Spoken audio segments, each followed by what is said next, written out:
जय हिंद। इस वीडियो में समझते हैं कि कोरोना वायरस किस तरह से हमारे शरीर में अटैक करता है और उससे हमारी मृत्यु कैसे हो जाती है, और वैक्सीन किस तरह से उस कोरोना वायरस को हरा देता है, या कोई व्यक्ति स्वतः कैसे ठीक हो जाता है वैक्सीन से, और वैक्सीन कौन सी सबसे ज़्यादा कारगर होगी, हमें कौन सी वैक्सीन को लगाना चाहिए, इस सब के बारे में हम समझा देते हैं। जैसा आप सब जानते हैं कि कोरोना जो है कहीं ना कहीं संपर्क में आने से ही फैलता है किसी इन्फेक्टेड व्यक्ति से, जिसमें सबसे ज़्यादा महत्वपूर्ण होता है ये इसका जो ड्रॉपलेट्स होता है। ये सब आपको पता है, इसीलिए थोड़ा सा 1 मीटर दूरी जो कहा जाता है कि कम से कम गैप बना के रखना चाहिए। देखिए, कोरोना जो वायरस है ना, इसके बाहर 2 हिस्से होते हैं। एक इसका जो बाहर इस तरह से निकला हुआ है नुकीला भाग, इसे कहते हैं स्पाइक प्रोटीन। यही सबसे घातक है, स्पाइक प्रोटीन। अगर इसका जो स्पाइक प्रोटीन है, ये बाहर वाला, अगर इसको तोड़ दिया जाए, इसको टकला कर दिया जाए, तो किसी काम का नहीं, फिर कोरोना से कोई नहीं डरेगा, यही भाग जाएगा। और इसके अंदर एक होता है गुच्छा जैसा, ये इसे कहते हैं जेनेटिक मटेरियल। ये करता है, ये हमारी बॉडी में घुसने में मदद कर देता है, और ये जेनेटिक मटेरियल जो है ना, अपने जैसे नए संतान को उत्पन्न कर देता है। इसलिए अगर एक भी कोरोना वायरस आया तो इसके अंदर का ये जो जेनेटिक मटेरियल है, ये उसको 1 से कब 1 लाख बना देगा, कब 1 करोड़ बना देगा, कुछ नहीं पता। तो ये जनरेशन बढ़ाने के लिए होता है, ये स्पाइक प्रोटीन शरीर में एंट्री करने के लिए होता है। ये कोरोना वायरस जो होता है, इसका ये स्पाइक प्रोटीन जो होता है, ये केवल फेफड़े में ही टच कर सकता है, बाकी शरीर में कहीं से भी ये एंट्री शरीर के अंदर सेल में नहीं कर सकता है। फेफड़े के जो सेल होते हैं काफ़ी सेंसिटिव होते हैं, और सेल में भी जो सेल मेम्ब्रेन होता है, वहाँ से ये एंट्री नहीं कर सकता है। सेल मेम्ब्रेन कुछ खास चीज़ को ही अपने अंदर जाने देते हैं, जैसे प्रोटीन, विटामिन, इन सब को जाने देते हैं। बाकी जो नया कुछ चीज़ आएगा ना, जो बॉडी में बाहर से लिया जाता है, तो उसको जाने के लिए ये रिसेप्टर लगे होते हैं। कोरोना वायरस का ये स्पाइक प्रोटीन इसी रिसेप्टर पर चिपक जाता है, और इसी के माध्यम से अंदर चला जाता है, और अंदर जाके अपना जेनेटिक इन्फॉर्मेशन दे देता है। और ये फेफड़े में ही जाता है, क्योंकि फेफड़े के जो लंग्स के जो टिश्यूज होते हैं, जो उसके सेल होते हैं, वो काफ़ी सेंसिटिव होते हैं। अब देखिए, ये जो कोरोना वायरस है, ये फेफड़ा है, फेफड़ा का ये रिसेप्टर है, ये ससुरा पकड़ लेता है कोरोना को, और कोरोना जाके इसी में चिपक जाता है, और यही इसको खींच के अंदर लेके चला जाता है। यही सबसे घातक हो जाता है। जैसे ये रिसेप्टर में चिपकता है, रिसेप्टर इसको खींच के अंदर ले जाता है, ये यहाँ से चिपका के अंदर लेके चला जाएगा। अंदर जाने के बाद इसका जेनेटिक मटेरियल जो है, आरएनए जो है, ये हमारे शरीर के अंदर जाके डीएनए से मैच करने लगता है, हम लोग के फेफड़ा के अंदर चला जाता है। और फेफड़ा के अंदर जाने के बाद, जैसे ये इसके रिसेप्टर पे टच हुआ इसका स्पाइक प्रोटीन, और ये इसको लेके अंदर गया, और अंदर जाने के बाद ये क्या करता है, हमारा न्यूक्लियस जो है, हमारे शरीर का जो न्यूक्लियस है, ये बहुत सीधा साधा है। इसको पता है कि स्पाइक प्रोटीन से जो भी ये रिसेप्टर से अंदर आ रहा है, वो ठीक ठाक आदमी है। तो इस ससुरा जो कोरोना है, इस सीधे जाके पूछता है न्यूक्लियस से कि फोटोकॉपी मशीन कहाँ है, कहाँ है वो फोटोकॉपी मशीन जिससे नए नए चीज़ों के बनते हैं। तो हमारे शरीर में फोटोकॉपी मशीन का काम करता है राइबोसोम। ये राइबोसोम धड़ाधड़ फोटोकॉपी करता है, किस चीज़ का, तो प्रोटीन का। तो हमारे शरीर में धड़ाधड़ प्रोटीन निर्माण करने का काम करता है यही राइबोसोम। अब देखिए, फोटोकॉपी मशीन की एक खराबी है, इस पर कौन सा पेपर रखे हैं, ये उसी का कॉपी करेगा, इसको नहीं पता कि कॉपी क्या हो रहा है। अब ये जो कोरोना वायरस है, इस रिसेप्टर के माध्यम से न्यूक्लियस में आ गया है, न्यूक्लियस इसको बता दिया कि राइबोसोम के पास चले जाओ, वही फोटोकॉपी करता है। अब ये छोटा जो कोरोना वायरस है, ये क्या करेगा, इस फोटोकॉपी के पास जाएगा, और यहाँ जो प्रोटीन वाला पेपर रखा है उसको हटा के अपना जेनेटिक मटेरियल रख देगा जो इसके अंदर है, मतलब अपने खानदान का फोटोकॉपी कराने लगेगा। अब एक कोरोना वायरस अंदर गया था, लेकिन राइबोसोम की मदद से वो अपने हजारों कॉपी अंदर बनाने लगा, और फेफड़ा के अंदर धड़ाधड़ धड़ाधड़ धड़ाधड़ कोरोना वायरस बनने लगे सब। अब हमारा ही बॉडी उसको कोरोना वायरस बना रहा है। सोचिए, हमारा खुद का फेफड़ा, हमारा खुद का राइबोसोम जो कल तक प्रोटीन का फोटोकॉपी करता था, उसके स्कैनर से प्रोटीन हटा के आरएनए, ये कोरोना वाला ने अपना आरएनए रख दिया, उसी का फोटोकॉपी कर रहा है। तो इसको रेप्लिकेशन कहा जाता है। बहुत तेजी से बढ़ते हैं सब यहाँ पर। अब पूरे फेफड़े में ना ये कोरोना वायरस घूमने लगते हैं। तो हमारे शरीर का जो इम्यून सिस्टम है, कहते हैं ये कौन चीज़ है रे, ये कौन चीज़ आ गया यहाँ पर। पूरा इम्यून सिस्टम कंफ्यूजन में हो जाता है, उसको पता नहीं चलता है कि है कौन, लेकिन ये समझ जाता है कि ठीक आदमी नहीं है, इसको मारना चाहिए। तो हमारे शरीर का जो इम्यून सिस्टम है, ये इसको लगता है मारने, धड़ धड़ धड़ धड़ धड़ मार काट करता है। तो हमारे शरीर को पता ही नहीं चल रहा, हम लोग ऐसे घूम रहे हैं आराम से, हम लोग के फेफड़ा में मार धाड़ चल रहा है, हमारा एंटीबॉडी जो है, ये हमारा इम्यून सिस्टम धड़ धड़ मार रहा है इसको। तो हम लोग को बुखार आना चालू हो जाता है, क्योंकि हमारे शरीर का ये डिफेंस मैकेनिज्म है कि जब भी अंदर मार धाड़ चलती है तो बुखार हो जाता है, ताकि वो टेम्परेचर से कोई कोई नए नए छोटे मोटे वायरस वगैरह ऐसे मर जाए, लेकिन ये ससुरा मरता नहीं है यहाँ पे, अरे मारे जा रहा है, मर ही नहीं रहा है यहाँ पे।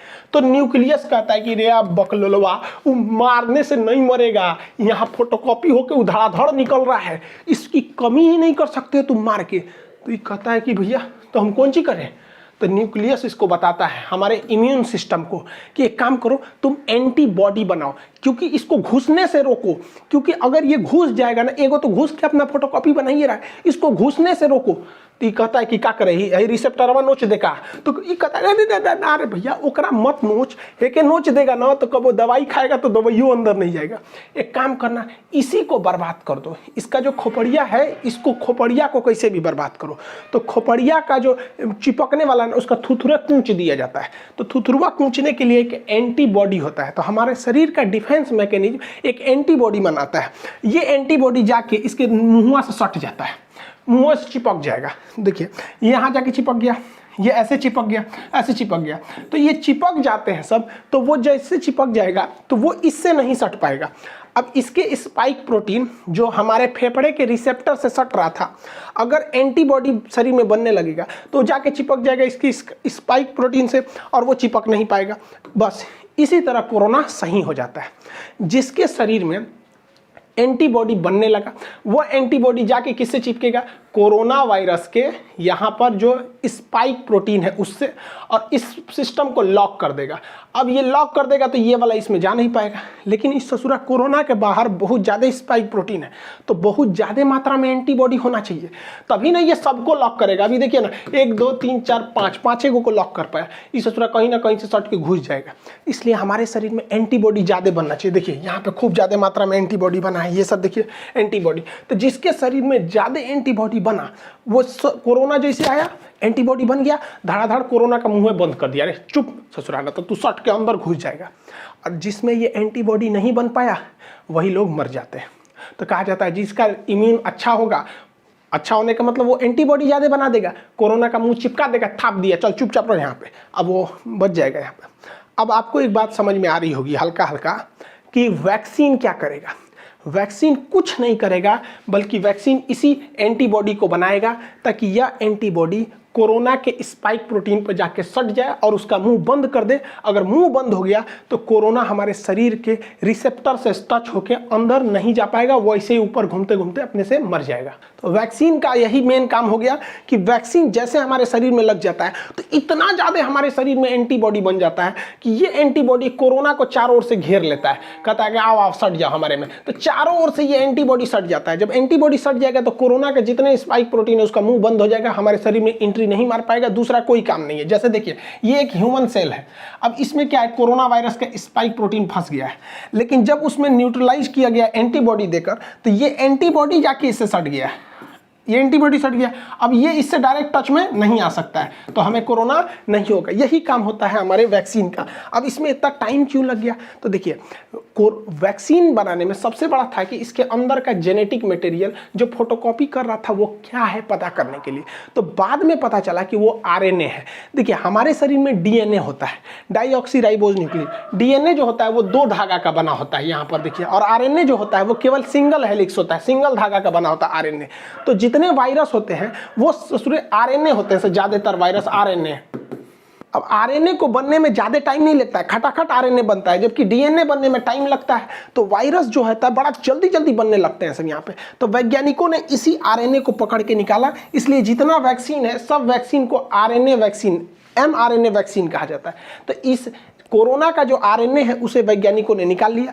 अब देखिए हम लोग में तो डीएनए पाया जाता है, तो डीएनए नहीं है, देखिए डीएनए आरएनए में अंतर नहीं, एक उखाड़ दीजिए इसका तो क्या बन जाता है, आरएनए बन जाता है। तो डीएनए से आरएनए बनाया जा सकता है, उखाड़ के नोच लीजिए बस क्या बन जाएगा, आरएनए बन जाएगा। तो वैज्ञानिकों को कोरोना वायरस का आरएनए मिल गया। तो कोरोना कैसा वायरस है, एक आरएनए वायरस है, बस हमको ये मिल गया।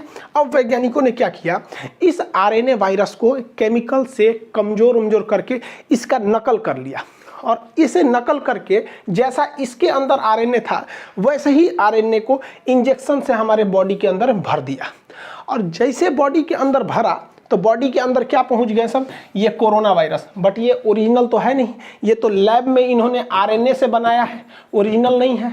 अब बताइए, ये ओरिजिनल नहीं है लेकिन दिखने में तो उसी के जैसा है, और जब दिखने में वैसा ही है तो शरीर के अंदर जाएगा तो शरीर के अंदर से एंटीबॉडी बनने लगेंगी ज़्यादा ज़्यादा, और इन दवाओं में एंटीबॉडी को बढ़ाने के लिए केमिकल मिला दिया जाता है, तो ज़्यादा से ज़्यादा एंटीबॉडी बनने लगेगी। तो जब कभी हमें वैक्सीन लगा दिया जाता है तो यह वैक्सीन एंटीबॉडी का निर्माण बहुत जोर से करने लगती है और हमारे शरीर में खूब ज़्यादा एंटीबॉडी हो जाता है, जो कि नकली कोरोना वायरस को देखकर बना होता है।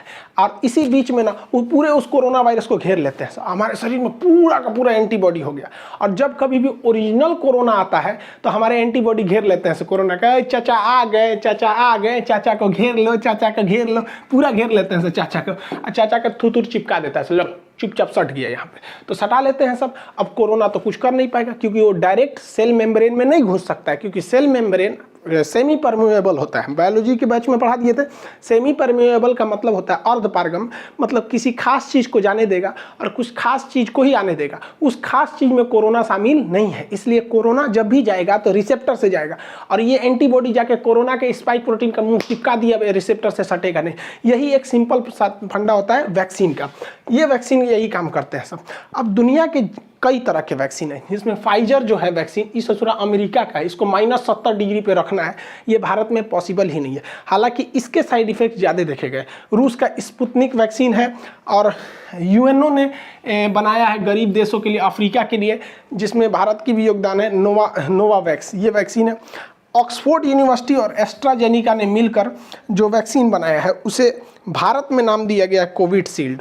ये वैक्सीन भारत में बनी नहीं है, इसका प्रोडक्शन होगा serum institute of India Pune में, जिसके सीईओ हैं आदार पूनावाला।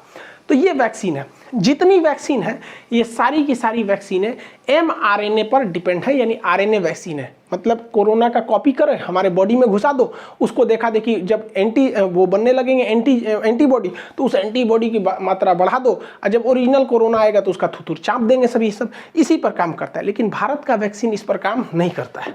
भारत का वैक्सीन जो है भारत बायोटेक ने बनाए से, भारत बायोटेक ने, इसका नाम है कोवैक्सीन। ये अलग ही कंसेप्ट है। कोवैक्सीन में क्या किया गया है कि कोरोना वायरस को ही कमजोर करके उसको थूर कूच के हमारे शरीर में भर दिया गया है। अब बताओ, उसे थोड़ा थुरा कूचा गया है, इसका जेनेटिक मटेरियल को खूब अच्छा से कूच काच दीजिए और कूच काच के हमारे शरीर में भर दीजिए, और शरीर में जैसे भरेंगे तो जाएगा अंदर, न्यूक्लियस से कहेगा हमारा फोटोकॉपी बनाओ, ये बेचारा अपने कूचा गया है, एक फोटोकॉपियो निकलेगा तो ऊंचाई निकलेगा, तो हमारे शरीर के एंटीबॉडी आके छाप लेगा सब, इसको कहेगा मारो मारो मारो मारो मारो। अब भाई हमारे एंटीबॉडी इस कमजोर कोरोना को खूब अच्छा से मार देगा।